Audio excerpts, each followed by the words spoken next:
as I attempt to share your word with your people, Holy Spirit, commune with me as I communicate with them. I pray now, come and thy people bless and give thy word success. In Jesus' name, amen. Amen.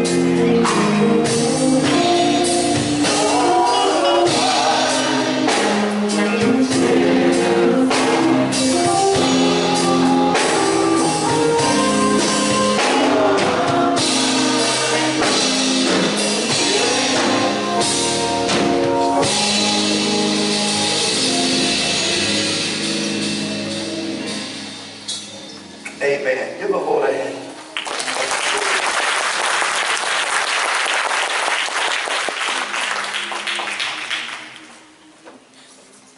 Turn with me, if you don't mind, to the book of Psalm and to Psalm 46. When you guys say, I got it.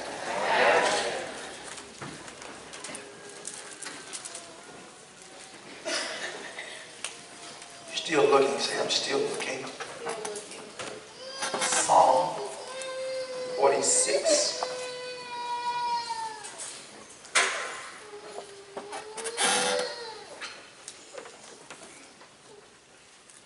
We should have it now. Is everyone okay? Reading from a King James version of the Bible, 46 and verse 10 says these words. Be still. Notice what the writer, the punctuation that is placed there. Comma don't mean stop, but it does mean to be still and know that I am God. I will be exalted among the heathen. I will be exalted in the earth. In that passage of scripture we want to use for a subject this morning. Be still. Be still.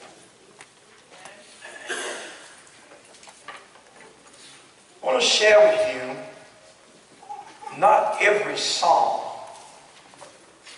is written by David. Psalm has 5 divisions, 5 books, divided into 5 books. Moses gave us 5 books of the law. We have 5 books arranged out of the 150 Psalms. It is predicted that out of 150 Psalms, of the 150 Psalms, that David perhaps contributed to about 73 to 78 books. When we read Psalm, Psalm is not a chapter, nor is it a number. It's always Psalm 1, 2, 46, or 150, but never a chapter division, just Psalm. I'm just sharing this because these are just good moments to interject some things. Psalm, however, is designed for us to be able to. Man, I got a testimony from Psalm. Psalm is designed. I want you to hear what I'm saying. Go and look this up if you want to, because that's what I did. Psalm is designed for us to see God more fully. And in our view of God, to understand that God gives us room to ask him questions, to speak our mind, and to voice our complaints. However, God will not be moved. Because it's in the view of some that we see the sovereignty of God. And we have the assurance that God cannot be shaken, he cannot be moved, nor can God change. Psalm gives us in our rearview mirror his action with the nation of Israel, even while they were in Egypt. And it gives us a pictorial of what we can do when we find ourselves in a sinful place. How we can call upon him and he grants us mercy. Psalm reveals to us that he is a defender, a protector, a provider, a leader, and above all, his devotion to his people. It was through the Psalm, or the book of Psalm, that I came to understand the person of God. Now, all of that out of the way. All of that out of the way. Here we are with this particular psalm. In verse number 10, part A, tells us, be still. When I first saw this, Tommy, church is so quiet. When I first saw this, man, it just rattled me. Because in life experiences, Reverend Garrett, we have been told so often, stay busy, keep working, do something. Even when people have had loved ones to transition and people have their spots where they are stuck, we come to them and tell them, child, just keep yourself busy. Time will pass. But here, God is instructing us to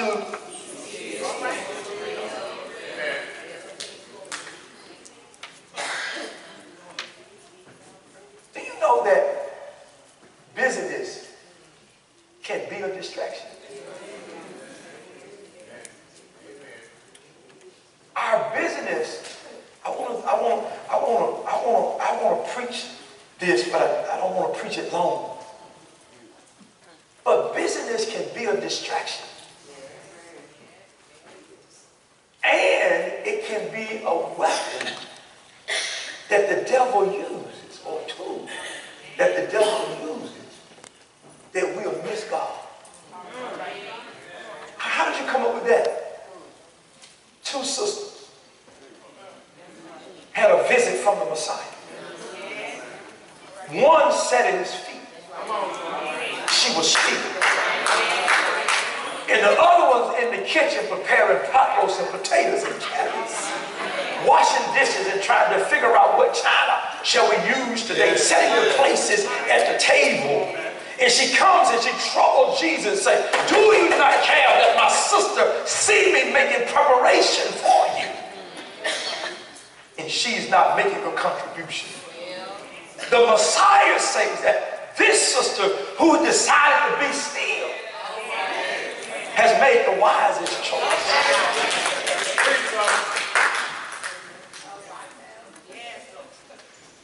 Sometimes we are so engaged with trying to give God something, not knowing whether or not it's what God has asked for.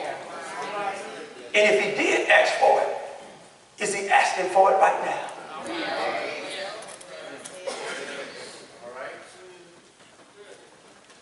God can want something from you, but not today. I know that's a kind of sticky one right there. Can I work with that for a second? If our lives are based on 5 seasons, I know somebody said, wait a minute, ain't 4. 5 seasons. Winter. Well, fall. Winter. Spring. Summer. And dew. If our lives are based on 5 seasons, fall, winter, spring, summer, and D-U-E. Dew season. Come on, Alan. If God has divided his time with us in 5 parts, and notice that summer and winter cannot occupy the same calendar month. Spring and fall can't occupy the same months. So it is that when God has you in an incubator, God is saying it's not your time. However, it does not mean that your growth is stunted. All right. Come on, being in an incubator does not mean that you are not developing. It means that you're just in a place, a holding place. You're in a shielded place. You're in a place of care and attention while God has you home. It's all right. And when God knows you're ready, he lifts the incubator. It allows you to be released. Come on, he's preaching deep now. Preaching deep. He's preaching deep. He's preaching deep. Oh, I like what I'm saying too. Because I think it's important for us to understand that we don't have to always be busy, but it's important that we're always engaged. What do you mean by engaged? That we're always having Jesus on the main line. Not always telling him what we want. Sometimes we need to be telling him, thank you, sir.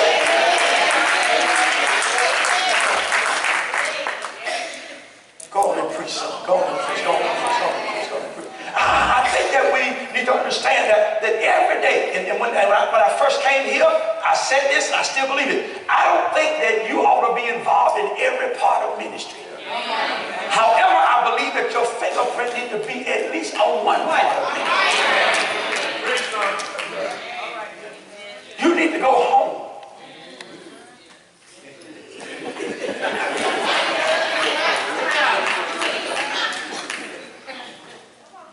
Every time the doors open on Monday, you ought not be here. Tuesday, Wednesday, Thursday, Friday, Saturday, Sunday. I think you need to find a ministry that you are passionate about. Pour yourself into it. Give it all you got. And when they give the benediction, go home. I'm convinced of that. Because we can't spread ourselves everywhere. Are you with me so far? Now, let me tell you one thing that God does. Let me take my glasses off because it gets sticky in some places. One thing that God does, God will speak to you right now about your future. God will give you indicators where you're going, but it doesn't mean that you have to perform it right now.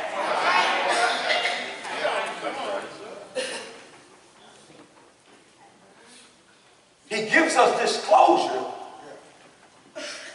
Can I say this?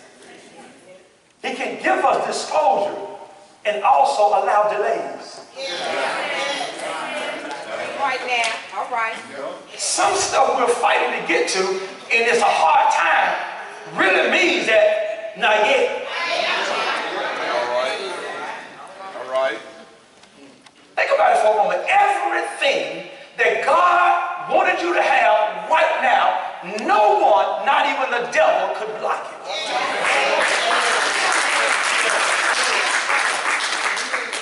It appears, or it should appear, like you just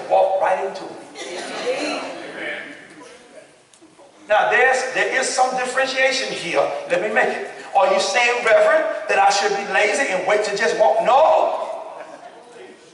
Keep your faith. And the reason that you ought to keep forging forward is so that the devil won't make you go backwards. When you've done all you can do to stand, then do what? Stand.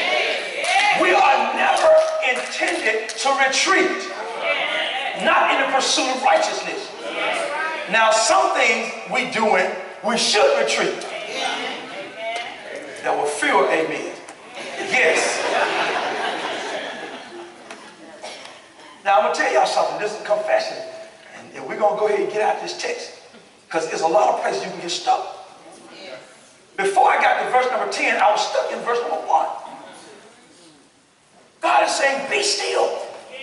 How can God encourage us to be still when our lives are in turmoil, chaos? It appears that there's so much to get done. After all, we'll sing a song, serving the Lord will pay off after a while. The more I do for him, the higher my pay. Come on, son. We're wounded. We are disconnected. We are in sorrow. He was telling me to still. How can I be still? First one, I got stuck, Dennis. The writer tells us that God is. Seems like David's writing, but David says the Lord is. But this writer says God is. Let me say something, because every time I read Psalms 23, I get stuck because it says the Lord is my shepherd. The Lord can't be my shepherd unless I believe the Lord is. We cannot grab a hold of any other part of this text unless we come to the reality that God is alive. God is real. How do I know he's real? He's down in my soul. I can feel him down in my soul. It's non-debatable, for me at least, whether or not God is real. I know he's real. I know he's real. How you know he's real? Or the path I'm on is not the path I would have taken.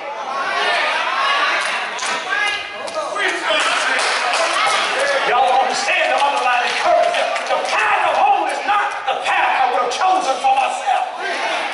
But one day I tasted and I saw that the Lord was good. And I decided his way was far better than my way. And every day of my life, he's been blessing me over and over again. What I thought was good, he's made it better.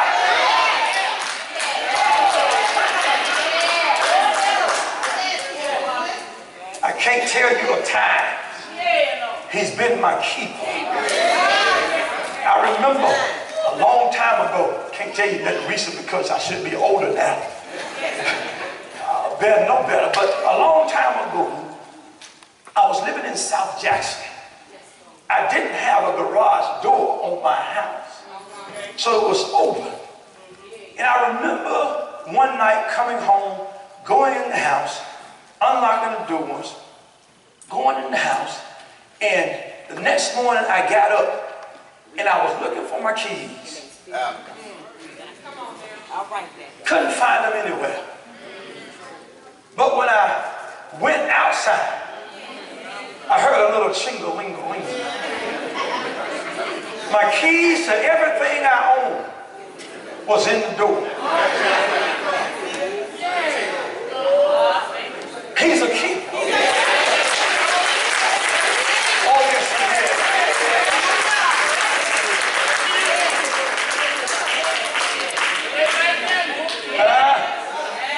Watch over my house.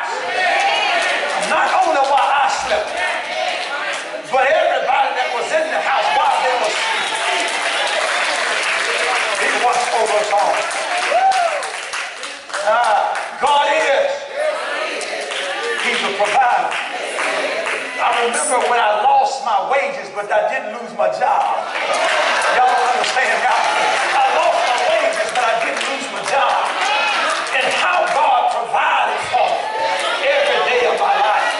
At this particular time, I had bought a new house, I had 2 car notes, and I had 3 children. And God provided for us every day of our life.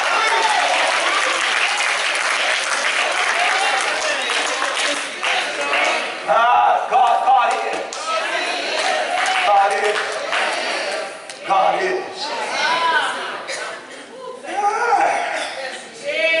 The psalmist says that God is our refuge. Can I push that one? Or should I keep on rolling? God is our refuge. Dennis, he didn't speak singular, but he spoke.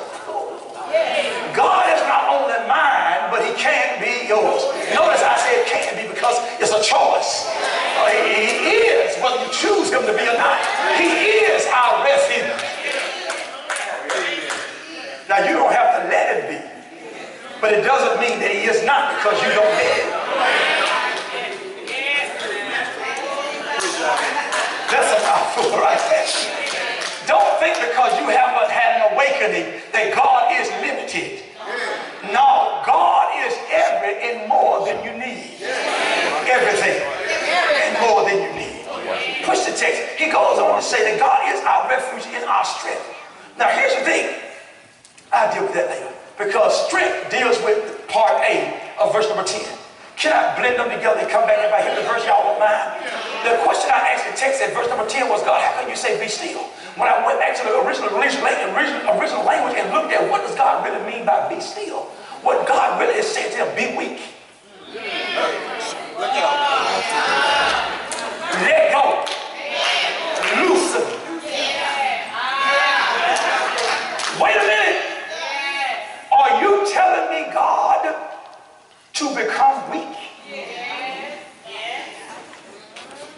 Verse number 1 says, if God is our strength, I don't have to be strong. Because God is what I need. And even if I want to be strong and find myself weak, it's okay because he still is strength. Is this text making sense at all? Because my only desire is to preach it how I see it. Sometimes I get an A, sometimes I get a D, sometimes it's just a feeling great, according to some people. But here we are, smack dab in the middle of verse number 1, saying that God is, and I don't know why he didn't put a comma right there, because I would have. Comma right there. But I don't think I'm a good English person either. Y'all know that. Listen to me, all this preaching I do, talk like this. God is. I think that what he wants to see is that we have to come to the reality that our God is like no other God.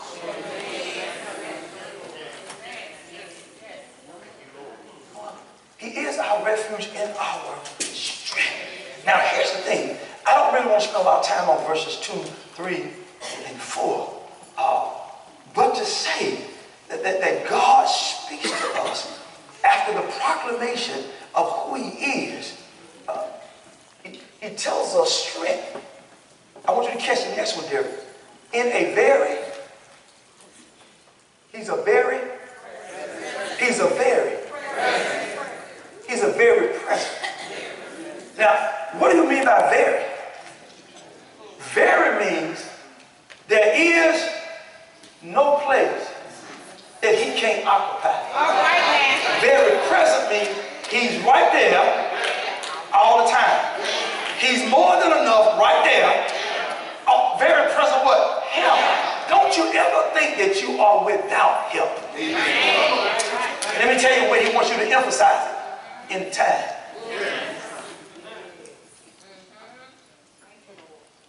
Boy, I feel like cartwheels in my spirit. I feel like cartwheels in my spirit. Yes. Almost like jumping jacks too. He's a very present help in trouble. When do you really want God to be there? I'm talking about your everyday experience.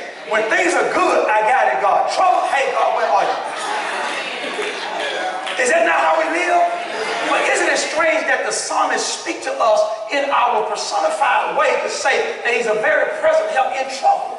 Because that's really when we gravitate towards him, is when we're in trouble. When things are well, I got it. When things are getting like really, really good, we don't even think about praying.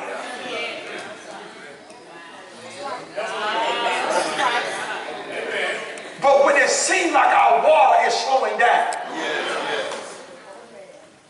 we cry. Man, I don't want to preach this, but I just want to read it. He said, because the Lord is our refuge and our strength. Refuge means that he is our safe haven. When it's storming in your life, run to your shelter. When it's windy in your life, run to your shelter. Oh, Lord have mercy. Now, here's it. It says, after this proclamation, after this declaration statement, it says, Lord is our refuge and our strength. In the very presence of him. This was it. Therefore, will not we fear? Watch this. Though the earth be removed, landslide, mudslide. Though the earth be removed, and though the mountains be carried away into the midst of the sea, earthquakes and things like that. Though the waters thereof roar and be troubled, boisterous, high waves, though the mountains shake with the swelling thereof.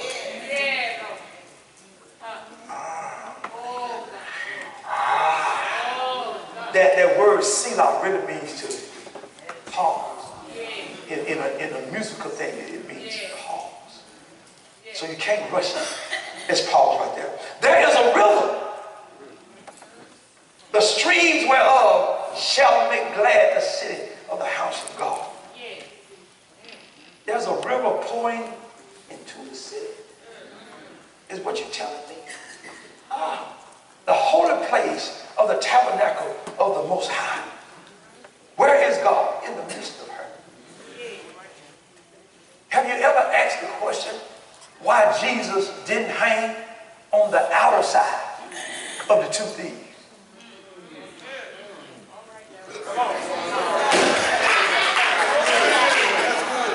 Have you ever pondered why he wasn't father to the right or father to the left? Why is it, Michael Francis, that Jesus was in the middle?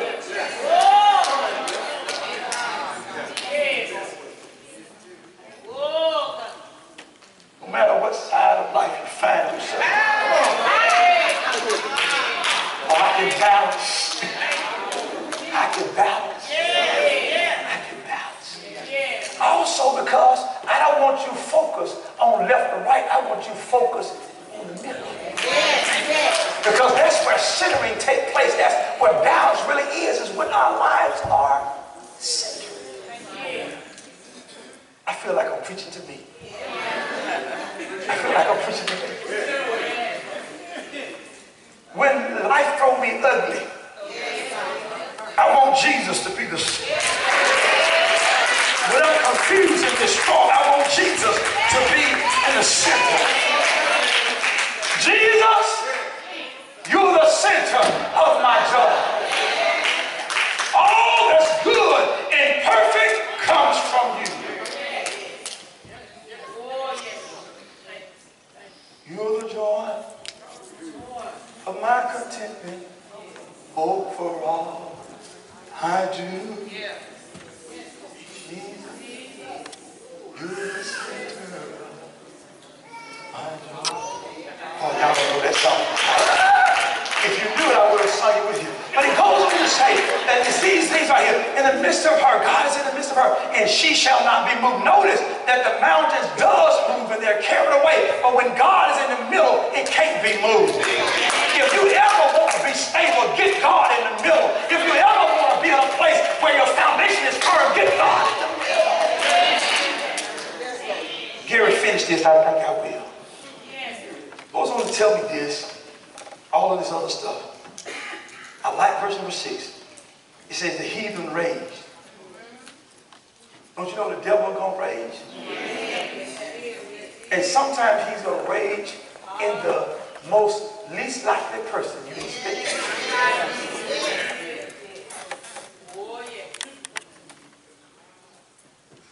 The heathen rage.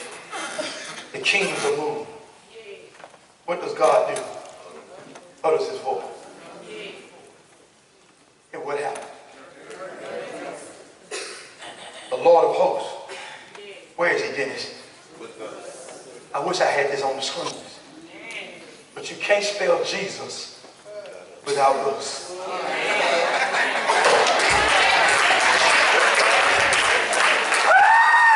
You can't spell Jesus without us. I shall send you my son, and his name shall be called Emmanuel, which means that God is with us. And even if you call him Jesus, you can't spell his name without us. I spend too much time by myself. But the confirmation is that the Lord of hosts, he is with us. The God of Jacob, the name in the nation. He is what? Did you see refuge somewhere else? Where? Verse number 1. It is a reiteration that God is our safe haven. Then we have an invitation. Come, behold the works of the Lord. We talked about God's work last week. What desolation he has made in the earth. How God knows how to tear things down that need to be torn down. But God also knows how to build things up that have been torn down. Somebody say, have mercy, Lord. He maketh wars to cease. Notice that if God wants to, he can stop whatever he wants to stop. All it needs is his voice. How do you know his voice works? I read one day, while there was boys on the ship, his son was in the hub. When the winds got crazy, as though that the ship was going to be destroyed, the boys went down to where the son was and called him, Master, do you care us not that we are about to perish? He said, let me get up and let me go up and see what's up.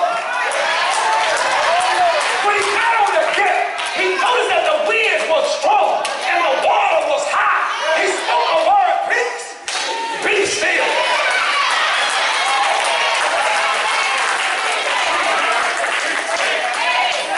I want you to know there's a setup now.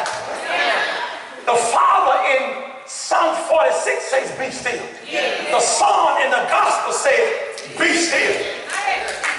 And the boys were so mesmerized, they said, what manner of man is this? That the winds and the waters obey his voice.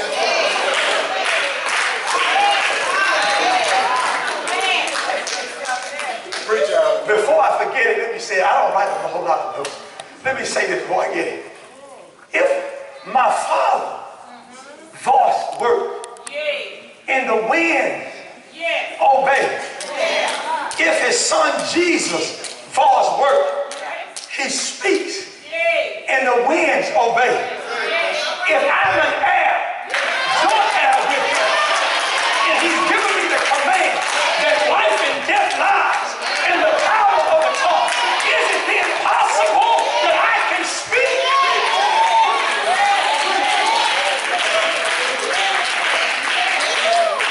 I just asked the question. Is it possible that if I'm an heir, joint heir with him, that I can speak? I'm almost done. Believe it or not, give me about 35 more minutes. Done. I'm now at invitation to make wars to cease because it's because of Sunday. I think that this disclosure is given to us, Brother Stephen, to let us know that no matter what comes our way, we don't have to be moved. Notice how I make that statement. We don't have to be moved. Because if we move, we have chosen to move. Now I'm at verse number 10 is where I want to be. I gave you all that stuff just to give you a lot of stuff to buy some time. We're at verse number 10. Verse number 10 says, be still and know. There's two things that are there that really is troublesome to me. I don't, why you gave me a comma in a conjunction?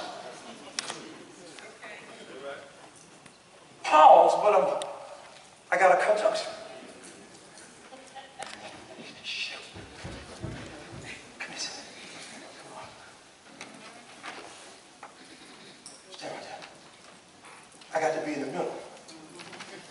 I'm at a pause, but I got a conjunction. Which means that even though I'm pumping my brakes, I still got something to hold on to. Conjunction, pause. I'm coming with some stuff, but I'm actually pause, but I got to conjunction. I'm imagery. I'm an imagery person. Y'all don't see what I see, do you?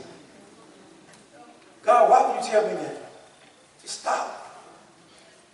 He didn't say stop. He said, and that's where we get in trouble in church. We think he's saying stop. No, we don't think he's saying stop. We choose to stop. When really he's saying pause. A period would mean it's over. Then the question I got is, why do I have a conjunction? Stay right over there. Stay right over there.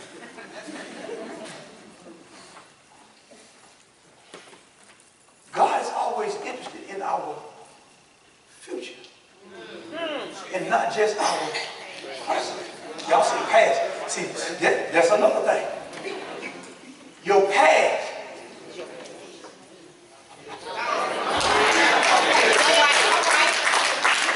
Many of us can't operate in the present because we stuck on the past.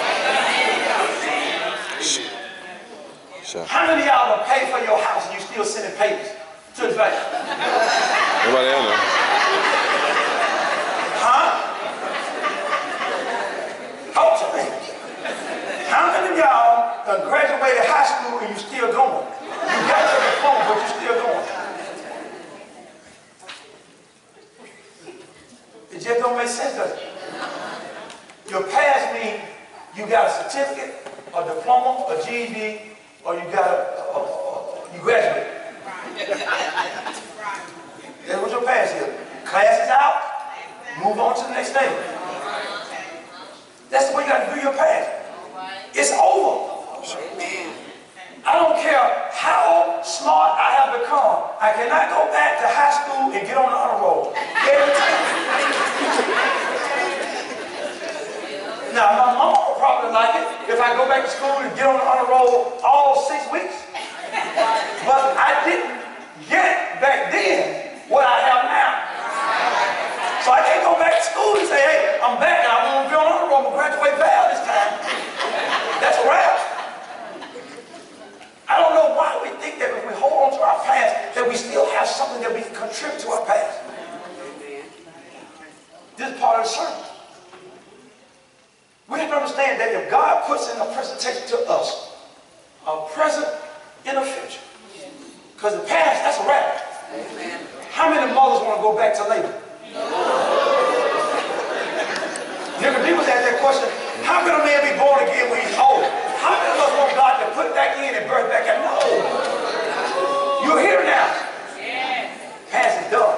I want your past to make sense. Get over those hurdles and get over those barriers and go ahead and live in your now moment. What I appreciate about my past is that I'm alive right now. What I went through did not kill me. It did not prevent me. God is in control. He blessed me to be where I am. Guess what? You can talk about my past, but that's a wrap. Ain't nothing you can do to push me back in my past. I don't care how much you regret it, you can't go back and relive it. God will not allow you to set the same scenario back up just like it was. Amen. That's right. Stand up. Are y'all ready? Yes. So the two most important stages of our life right now is our present, where God has told us to pause. He's given us a conjunction that we can look forward to. But I'm going to tell you, even your future has to have a small portion of hope. Your present, has to have a small portion of hope for the future. I don't care how great now is. It does not supersede what I'm getting ready to go into. How do I know this? Because the Bible tells me that my latter shall exceed my former. You have not lived your best days. Your best days are coming up. So why do I have a conjunction here? Because God is saying, I want you to continue to move. I want you to know that moving is part of the mission.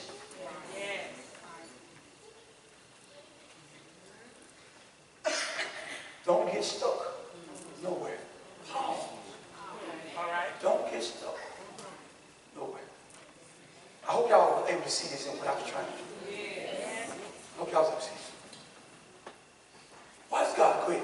Why does God say, be still? Be still. Here's the thing. This is the thing that I'm trouble with. I'm in trouble with, but kind of got me a little bit, Fred, was when I was looking at the text. How is it that God said, be still, and know that that I'm God? Who is he talking to? This right here walked me.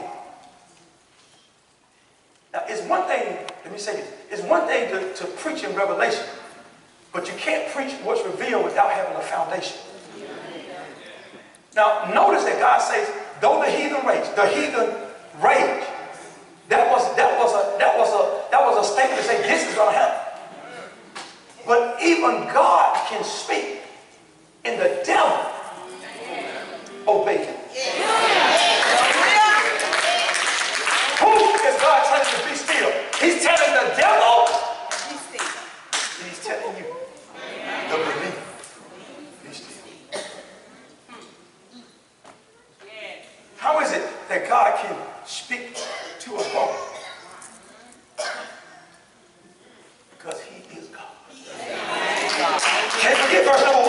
God is because he is God.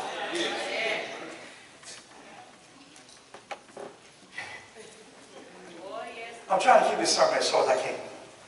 Because there's so much in here. Then your question is, well, why would the devil obey him? It's because the devil is a fallen angel. He knows God. And he knows that even if he lied, he couldn't fool God. So your devil will obey your God.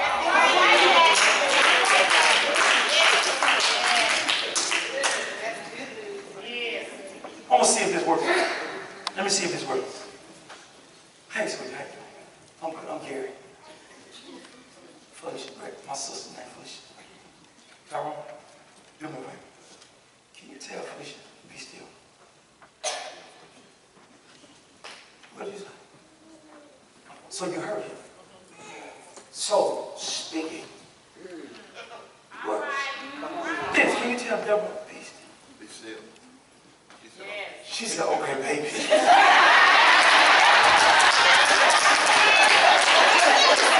You are doing the way I'm on your plan. Okay, baby. It's America.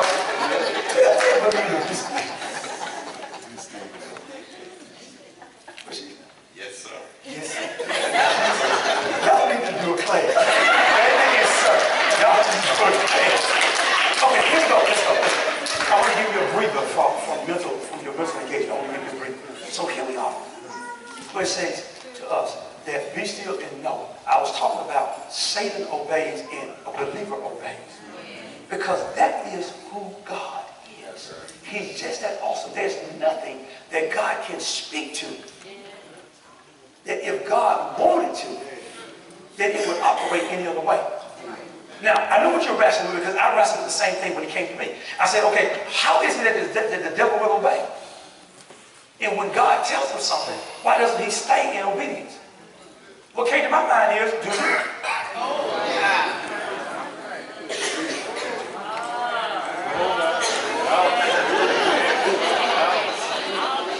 Why is it that the devil does not consistently obey the voice of God? Do you? Remember, God still leaves us with free will. See, this is the whole thing that I really struggle with in church. And when we talk these dynamics, I struggle with this idea that I'm being forced into something. I can be influenced or persuaded, but God would never force me. I have to choose it. Oh my God. Even when we are filled with the Holy Spirit, Lord Jesus, even when we're filled with the Holy Spirit, we are never at a point, even when filled with the Holy Spirit, that we are forced and that we become robots. Now that's a hard one to wrestle. Because if that was so, why is it not that I operate in love 100% of the time? He doesn't make me do anything I don't choose, but he will help me with everything that I choose.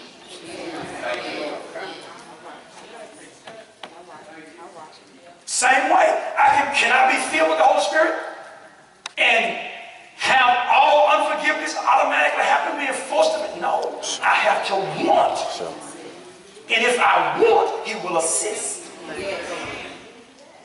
This somehow premonition that when I'm filled with the Holy Spirit, that I'm all of a sudden out of control and I'm a robot and I have no goal.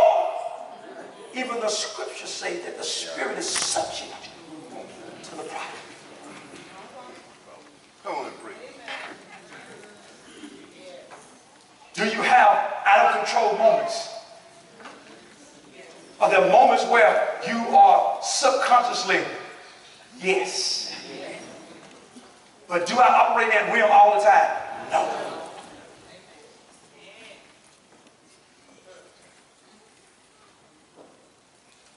In every indication of the Holy Spirit, it's not that I become a robot.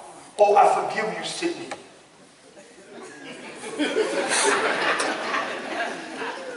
I have to have that in my heart.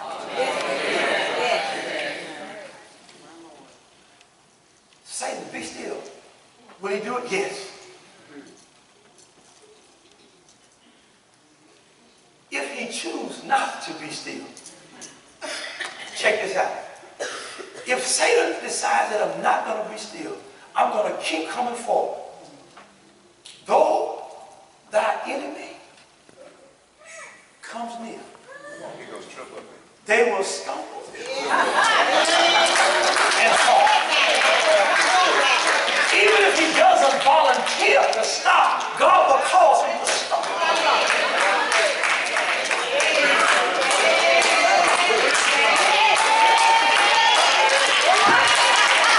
If God don't want him to get to you, he can't get to you. He will protect you.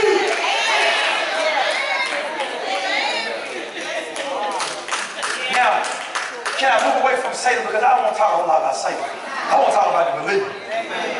I think that when God tells the believer to be still, what he's really telling you is take security that you can trust me with all things. God, this is going on. Be still. Because if we are not still, sometimes even my own desire, even my own good intent can get in God's way. Have you ever been working on something and your children, you're trying to cook, and your children is, Daddy, move. I'm trying to get us a meal together. What they really want to say is, Daddy, I'll help you. Baby, I really would love your help if you were 13. But right now, while you're 3, just please take a seat and let me finish this up. Well, I just want to do something. Try this one.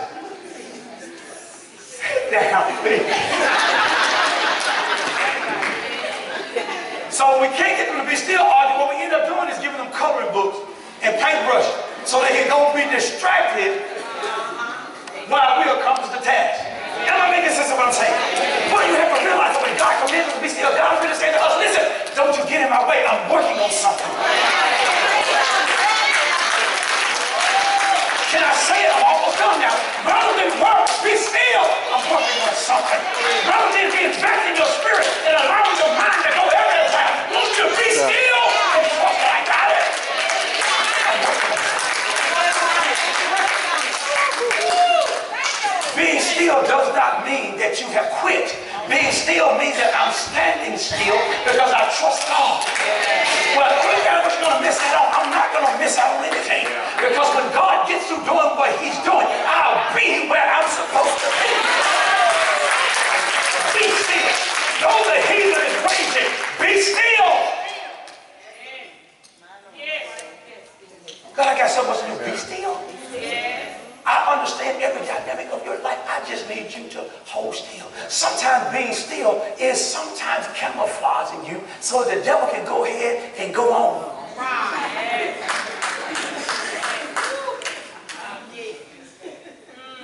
Why do you want me to be still? Because I want the devil to know that you got the confidence that my God got my back. How did you come up with that? Part B of verse 1. A very present when in trouble.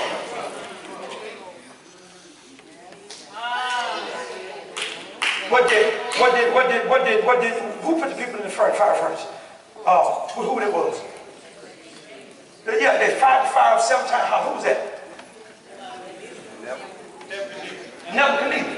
Had that the fire would be heated 7 times. Listen, was it? He said, once in the fire, they go foam, go walls, walk around there. But listen, when they came out of the fire, he said, let it be declared that this day that the God of Meshach, Shadrach, and Abednego, there is none like him. None like him. There's none like him.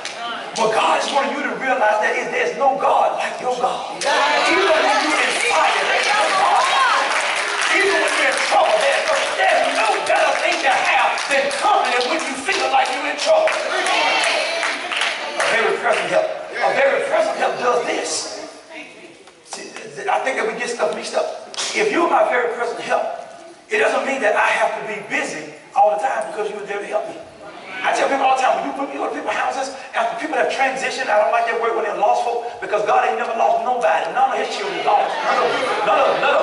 And the folk that you got want yours anyway, so how you lost something that didn't belong to you? Amen. No, that's a good time. But listen, this right here. What I want you to understand is this, that when you go to that home visit, it's not about what happened. It's about you making an observation in 2 places. You want to make sure that the room where everybody will come is clean. And that the kitchen is done.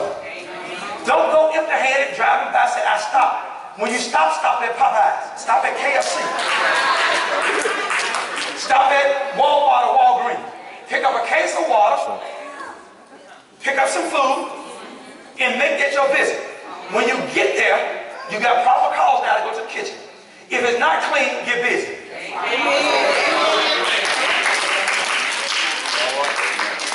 Be a very present help.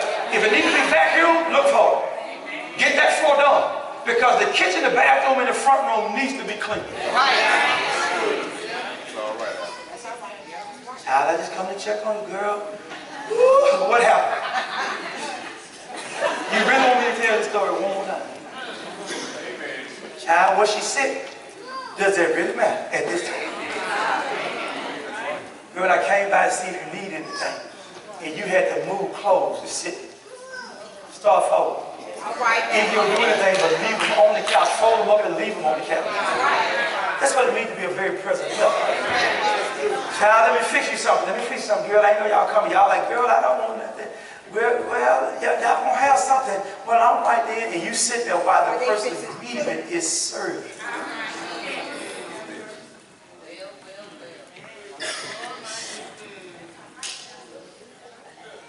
If you go by churches, Popeye, KFC, Cane's, Chick-fil-A, I'm big ham. Giggly wiggly.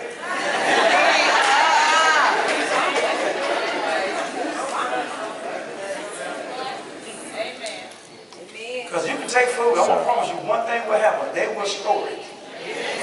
There's going to be enough folk to come by, they will eat it. Can I finish my story? Yes, you may. I'm getting ready to be done. I'm at third base, halfway between home plate. So he says that the devil obeys, but he says the believer will be still. Our belief as a believer when God says be still is it doesn't mean that we are at a point that we're weak like folk think we're weak. I'm going to tell you, sometimes standing back is an indication to folk, oh, I got him now. Boy, you just don't know who you go against. I'm stopping because God has stepped up.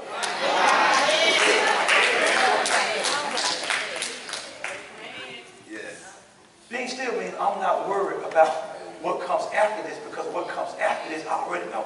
There's nothing but blessing. I'm almost done. The next part of that verse says, be still and know that I am the Lord, or God. He said this, you got to know who God is. Listen, he's telling the devil, listen, when I speak that I am God, listen, you better know this. And know, which means that full disclosure is coming of God. He goes to say that I shall be exalted above the heathen.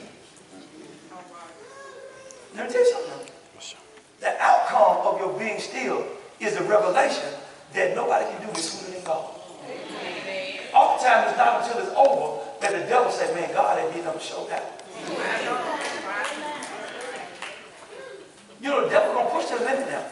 Don't you think the devil will get there and say, oh, because you're hollering Jesus, Jesus, Jesus, that he said, okay, he's okay. I'm going to see if you know this Jesus or not. I'm going to see if you know this Jesus. Man, I'm catching the blues. I'm telling you, you better put some music to it.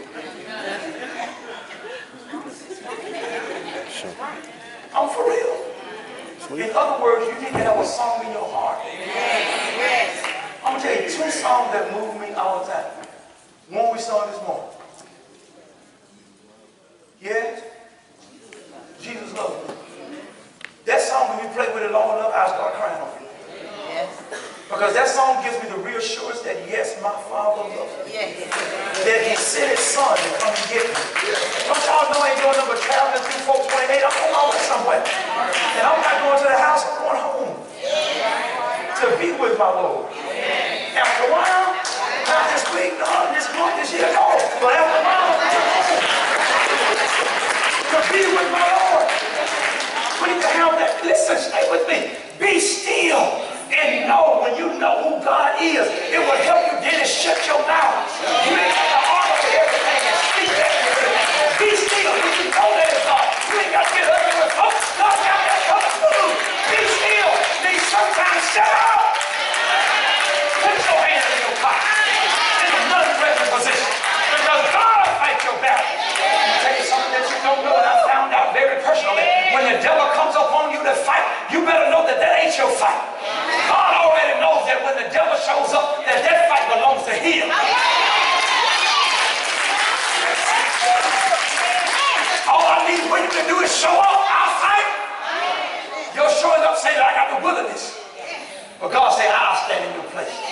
How do you know he's standing in your place? Because he stood in my place on the cross. Yes, he did. That's how I know God will take your place. Because what's his name? Barabbas was supposed to be in the middle. But Jesus said, I'll take Barabbas' place. And I will stand not only for Barabbas, but I'll stand for Darius as well. I'll hang myself with God, and I'll allow myself to be stripped by. Yes, not just for him, but for the whole world. Now let me finish this. Oh, Lord have mercy. I will be exalted among the heathen. There's no God that will supersede me. But you got to understand, heathen does not always mean that folk will be just scandalous. Heathen in this particular term because they were pagan gods. He understands the word of that I will rise above every other God. The God that you trust, like your brand new car, that'll put you down. And you'll ask the question, it's a brand new car, what's wrong? You can't trust nobody but me.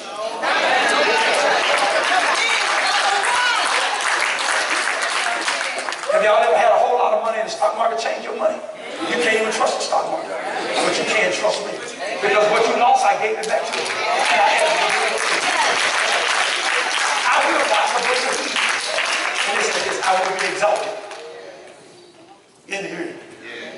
If you keep your eyes on God, you will see him everywhere. Oh, yeah. You'll see him everywhere. Moving in the midst of it. I like verse number 11, and that's one. Get ready to close. Give it to me, please. The Lord of hosts is with us. Oh, the Lord of hosts is with us. What happens after that? What? Lord have mercy. That word refuge is refuge. Somewhere in there he said fortress. He's our city. He's our stronghold. God is not only a shelter, but he's a fortress. Yes, check this out now. He says, the Lord of hosts. Is that Lord? How's that spelled? Give me that. Oh my God, and all capital. Let me tell you something. You can come to my house, Lord have mercy. I will host you some. You can go to Stephen's house. They'll host you real fine. Better than me. They'll host you real fine. Yeah. You can go to Dixon's house. It'll be even better. But when it comes to hosting, taking care of every need, leaving no spot on Sunday, making sure that you're catered to. Y'all ever heard this song, I Cater to You? I'm talking to young folk now, I ain't talking about the old folk. Y'all ain't heard that. God said that I cater to you. I'm on every side. When you walk in, slippers. Folk ready for those of you that like your toes touch and stuff like that. Not me, but people say, I got that too. White robes, those kind of things, special stuff. I got you. Even before you ask, they're already there with you. Who can do that but God? Have you ever prayed to him while you were praying? Answers came in. When you got this praying, you open your eyes, God is already the Lord of hosts. He says the God of Jacob. I told you that he speaks to the person Jacob into the nation. I want to deal with the nation. What I like about God is this. Not only does God meet Gary's need, but everybody in this room, he's doing it for you. God's not just concerned about me. God's concerned about all of us. Don't allow this to happen to you, Brother Jefferson. I'm done. I think in the next 10 minutes. Brother Jefferson, this is it. Don't ever, see, I didn't mean to call it that. Let me fix it different. I want you to ever look at Brother Jefferson and look at his blessings and start getting jealous of what God's doing. All right, man. Don't do that. I don't care if it looks like he's being flooded. Don't you look at his life so microscopically like you look at mine sometimes. Don't you look at his life and try to figure out why God won't turn his faucet off. Don't you do that. That's demonic. And it's the work of the devil. That you would try to look behind somebody else's closed doors to try to find a fault. Realize that if he's blessed, that's God's prerogative. Because the blessing belongs to God. And he gives it to whoever he wants to. And you ain't got no argument against what God does. Here's the thing that you need to know. That if you belong to Cathedral and God is blessing Brother Jefferson, you ought to run, if you want to run, around this church and say that the blessing of God has made it to the house of Cathedral. How do you know? And I know that God has no church. God has finally made it to our house. He's blessing in our house. He hasn't got to me yet, but he's in the house. I'll tell you how this works. I went to eat one time. And I looked at the restaurant. I don't know if I was in Georgia Blue or who I was with. But I went to eat one time. The person I was sitting there looking, we counted the folk in there. He said, these folks show serving slow. We watched other folk get served. Boy, they done got them. What we ordered, I ain't taking long. Somebody came in behind us. And they got theirs. They got theirs. Lord have mercy, we were sitting there complaining. Why they ain't brought us our food. Well, let me tell you what I realized. Two things. Sometimes we'll slow down in the morning. So what you going? Everybody ain't getting tenders and fries. Hallelujah! Everybody ain't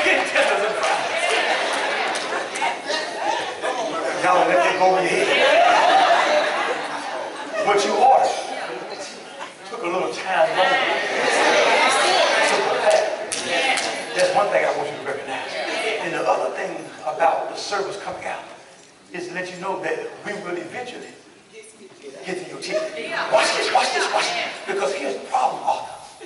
If you didn't see a server at all, come out the kitchen.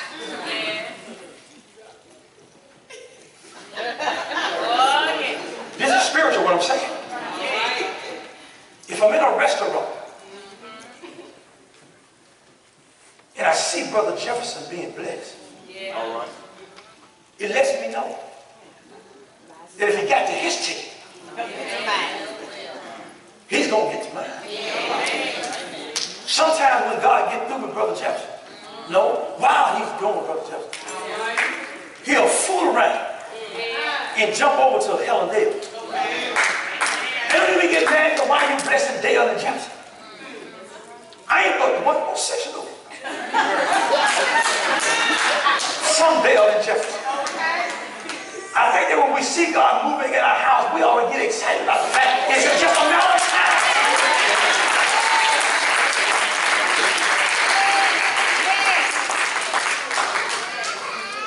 Let me tell you something. The only time I really appreciate it, I don't want to be the first order that the cook get.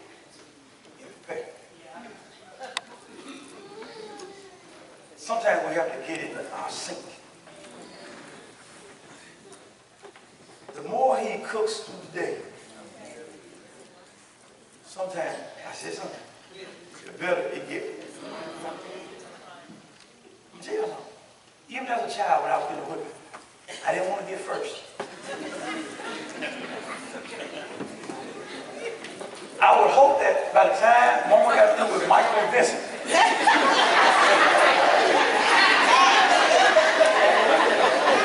but I didn't want her to say, I'll get you later. Get me down. Why are you tired?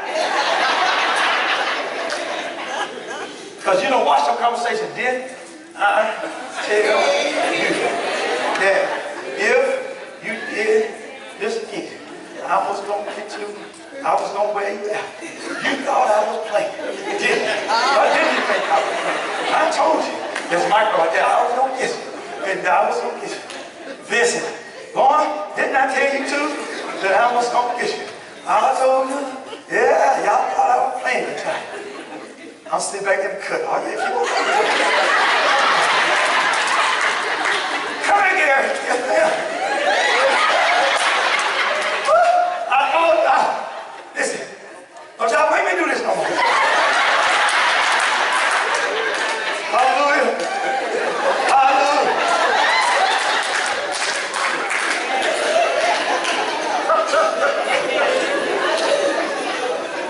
I can tell Mama this now.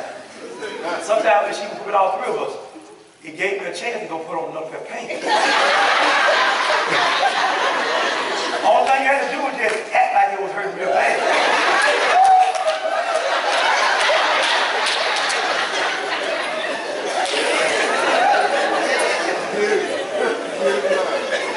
But wait, don't say that.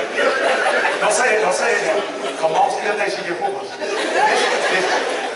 The only time I didn't want that to happen, because sometimes Mama would tell you, go in there, I want you to pull them pants off. We don't want to have a change evidence you put 2 pounds. Because every time, there was going to be a check on you. Then you put 2 on this time, so you really be led by the Lord.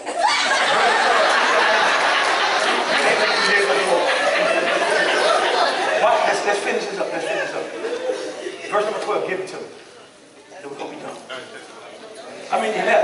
That was it, the Lord of hosts. The Lord of hosts is with us. That's what I was meant to say. Be still because God is with you. You can afford to be still because God is with you. God is with you. The God of Jacob, the nation, the God of Jacob, He is our refuge. He is our shelter.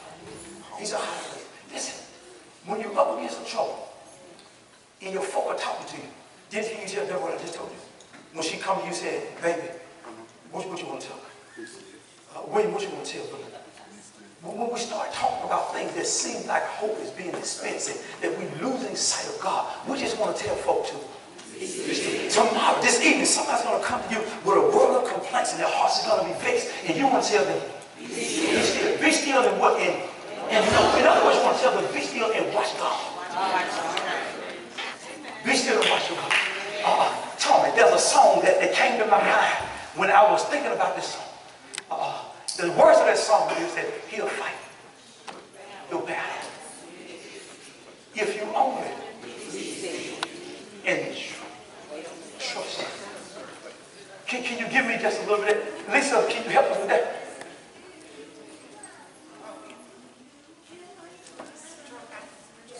He'll fight your battle. LaJuan, why you looking like that? You know this song?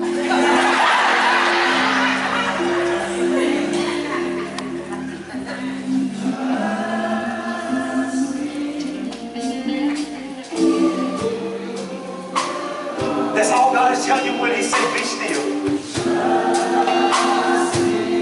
That's all he's saying. Can you see him now saying, listen, I got it. If you just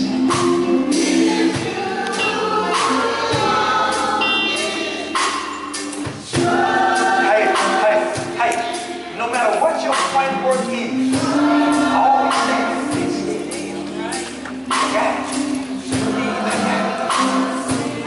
Whatever your mind is chasing right now, God is there. There is no need for us to be waiting, worried, struggle, because if we are heirs of God, children of God, God is saying, I got it. Things may not be what you want them to be, but God is saying, be still, be still.